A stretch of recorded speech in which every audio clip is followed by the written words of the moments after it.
Wysteria, energy, twister.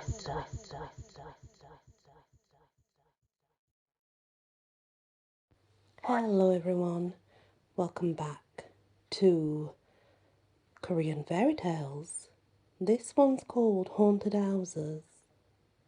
There once lived a man in Seoul called Yi Chang, who frequently told us an experience of his own. The following story. He was poor and had no home of his own, so he lived much in quarters loaned to him by others. When hard pressed, he even went into haunted houses and lived there. Once, after falling to find a place, he heard of such house in Inktown, one of the wards of Seoul, at the foot of the South Mountain, which had been haunted for generations and was now left vacant. Chang investigated the matter and finally decided, I shall take possession.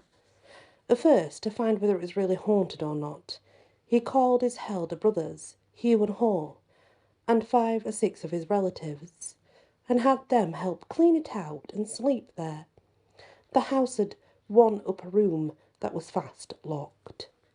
Looking through a chink, there was seen to be in the room a tablet chair and stand for it.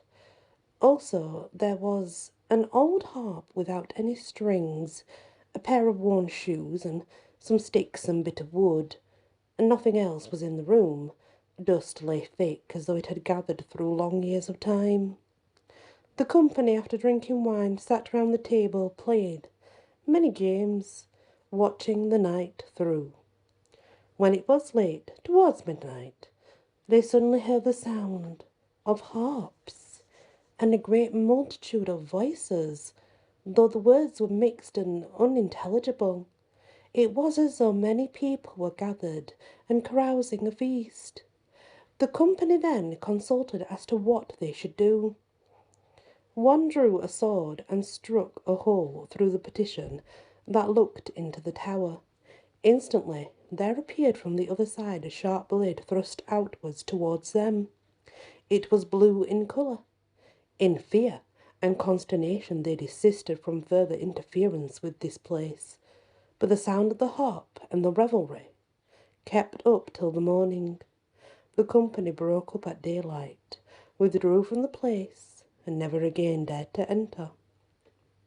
In the south ward there was another haunted house, of which Chang desired possession of.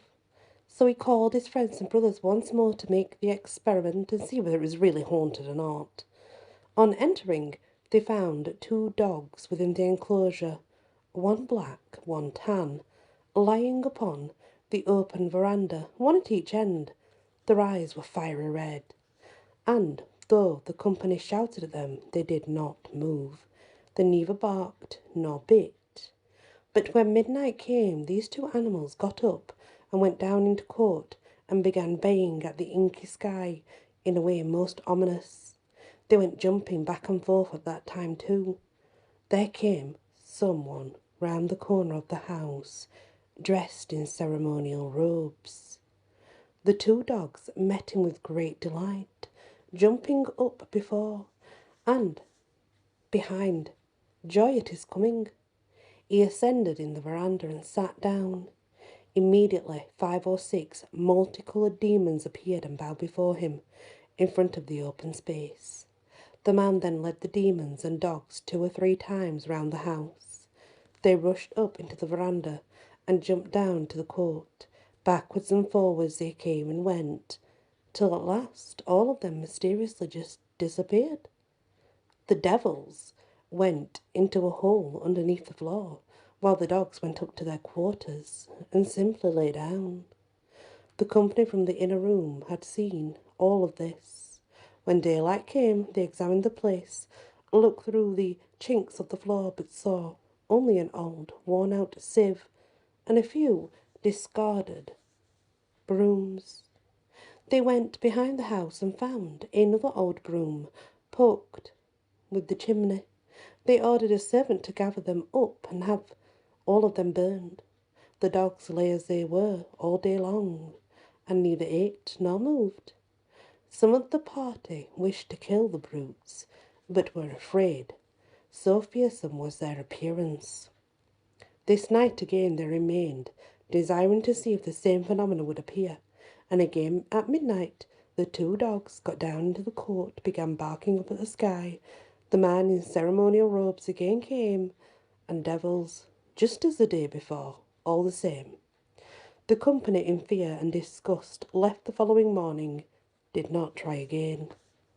A friend, hearing this of Chang, went and asked about it from Hugh and Haw, and they confirmed the story.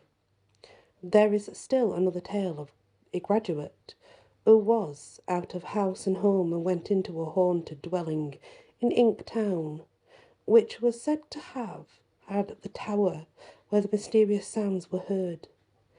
They opened the door, broke out the window, took out the old harp, the spirit chair, the shoes and sticks, and burned them.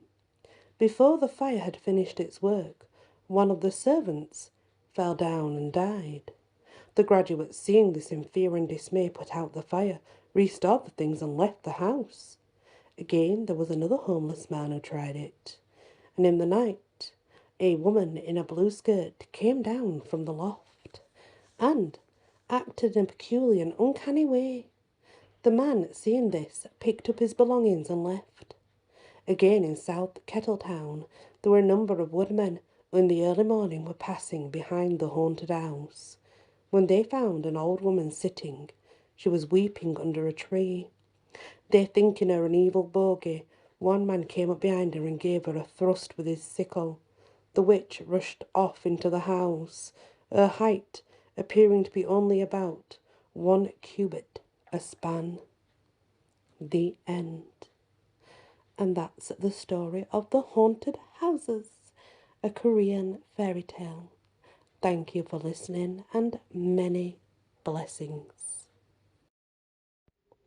Wysteria, energy, twister.